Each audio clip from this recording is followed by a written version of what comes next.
Yusuf, if you would. Assalamu alaikum again. Salam. This is a good subject, actually. When we talk about God, it's one of my favorite subjects to talk about. Because ever since I was a young boy, I've been hearing about God from my parents, preachers, teachers, friends, relatives, many people telling me about their different beliefs in God or gods. And it has fascinated me very much. And I've always been taken with this, and inside of myself knew this was a subject I liked, and knew that this was something that I wanted to know more about, even till today. And so I'm not saying that everybody has that, but this is me, and so this is something I'm interested in. And when you have an interest in something, you study it more, and you think about it a lot. So in this subject, God,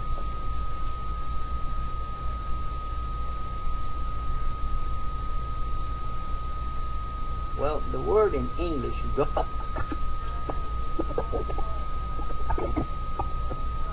God, and it has a T at the end of it. God.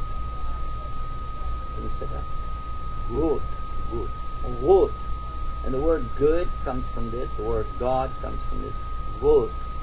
And that was connected with the worship of Wudin, the god of the tree. The tree gods or the plant gods and so on.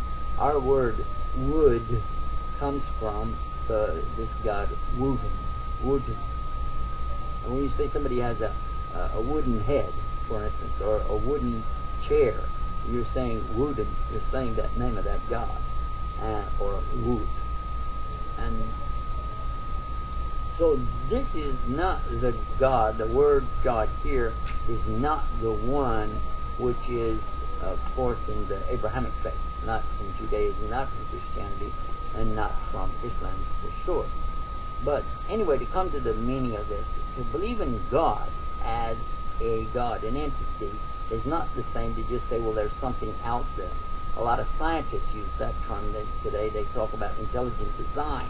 And that intelligent design, or ID as they call it, certainly is something that you can give demonstrable proof of. You can actually give scientific evidences that there's something that originated these things and brought things about. They have this kind of testable evidence. But as to say that this is one single God only, now is when you have to start having some belief based on conclusions. It would be illogical, for instance, to say that there is more than one God, because if that were the case, they would be in competition with each other. There would be some kind of fight going on, and then you would have this concept that they had, the Romans, the Greeks had their various gods, goddesses, demigods, and so on. And they were half human, some of them half animal, half part human, part animal, part god, deity, non-deity, divine, sometimes not divine, some of them evil, some of them good. It was kind of weird stuff. But when you use any kind of logic with it and start to think about this, it only makes sense that if there were a creator in the first place, that it would only be one. Otherwise, you'd have all kind of weird things in the creation. It would be bizarre. Whereas we observe the universe, and this is something you can do. You can observe the universe and say that, okay, this could not have come about by accident, because if that were the case, there would not be the organization. There would be chaos.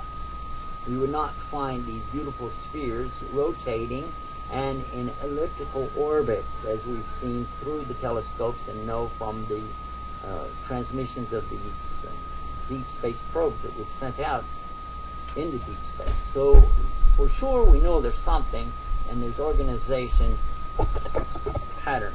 Also under the microscope you find the same thing, by the way. You find orbs that are spheres, and they're in their own orbits, turning and so on.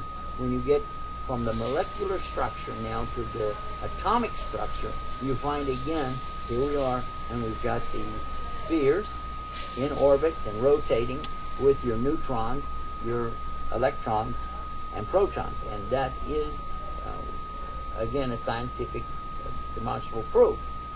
So by looking at these two things, one under the microscope, and you could call this the micro, and then under the telescope, call that the macro, you're finding these things that point to a very sophisticated and highly intelligent, beyond any intelligence we can understand, force or God.